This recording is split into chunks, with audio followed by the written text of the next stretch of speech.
All right, we've touched base on this a couple times, but let's talk about adding spaces between things and around things. So if you see right here, this word is really close to this little section up here on the top, right? So how do I add spacing? I can click on this blue section and I'm going to add a margin at the top. I'm going to scoot it down just a little bit. Keep in mind, any margin or any padding you set is going to show up on the web page as well as on the mobile. So if you have a lot of space, some people are like, well, I really want it spaced out because it looks good.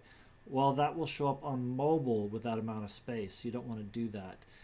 If you wanted to do it two different spacings, you're going to have to create two different elements. That's a training beyond what we're going to be talking about in this. You just duplicate this and make one visible in mobile and one visible in the other. That's the best way to do that. But that's all you do is adjust your spacing.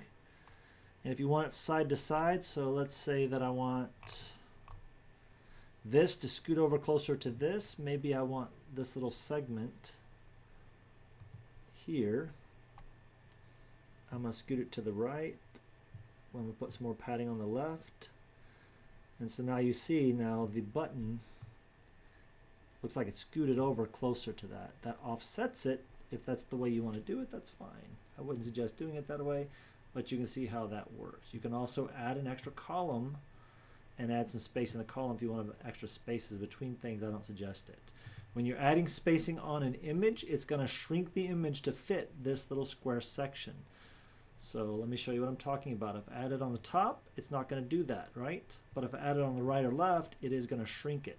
So see how it's shrinking that image? That's what that will do by adjusting your spacing.